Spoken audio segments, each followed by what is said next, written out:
అంటే సీఎం గారితో పాటు పెద్దలే కూర్చున్నారు. అంటే డబ్బులున్న వాళ్ళు పెద్దలా? మామూలు వ్యక్తులు మాలాంటి వాళ్ళకి ఇవ్వండి సార్, మా వాయిస్ వినిపించండి. సినీ పరిశ్రమ అంటే ఎవరు సార్? సినీ పరిశ్రమ అంటే 50 నుంచి 100 కోట్లు 150 కోట్లు తీసుకున్న వాళ్ళు మాత్రమే అక్కడ సినీ పరిశ్రమ సార్. సినీ పరిశ్రమలో ఎవరెవరు ఉంటారు సార్?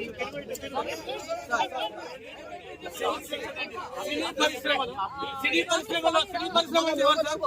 కార్మికుల దగ్గర నుంచి, ప్రేక్షకుల దగ్గర నుంచి, నటులు, దర్శకులు, నిర్మాతలు. సామాన్య ప్రేక్షకులు మేడం,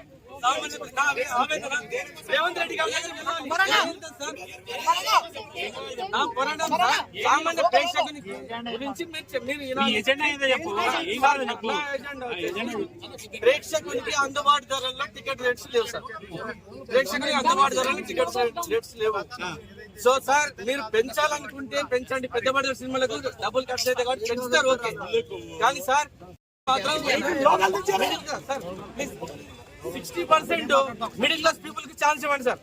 మిడిల్ క్లాస్ పీపుల్ మా టికెట్ రేట్ కొని మాకు స్తోమత ఉండదు సార్. మాకు ప్రతి సినిమా చూడాలని ఉంటది. 60% వరకు మాత్రం పెంచొద్దు. అప్పర్ క్లాస్ పెంచుకోండి, నో ప్రాబ్లం. అది 10 days 15 days 20 days అని ఇష్టం. 60% మాత్రం ప్రభుత్వ నియంత్రణలోనే ఉండాలి. ప్రభుత్వం మాత్రమే డిసైడ్ చేయాలి. మీరు 100 కోట్లు పెట్టి సినిమాలు తీసుకోండి, మాకు నో ప్రాబ్లం. బెనిఫిట్ షోల వల్ల కూడా మాకు నో ప్రాబ్లం సార్. బెనిఫిట్ షోలు కూడా పెట్టుకోండి, నో ప్రాబ్లం. కాకపోతే దానికి ఇప్పుడు హీరోలు, దానికి కూడా హీరోలు రావాలి. ప్రేక్షకులు అనేవాళ్ళు, ప్రేక్షకులు హీరోలు బట్టే వస్తుంది.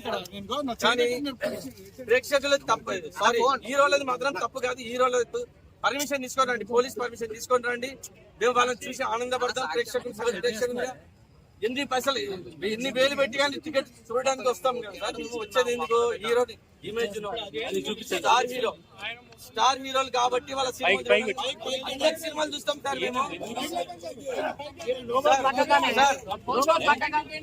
మరిన్ని ట్రెండింగ్ వీడియోల కోసం న్యూస్ 18 తెలుగు యూట్యూబ్ ఛానల్ ను సబ్స్క్రైబ్ చేసుకోండి.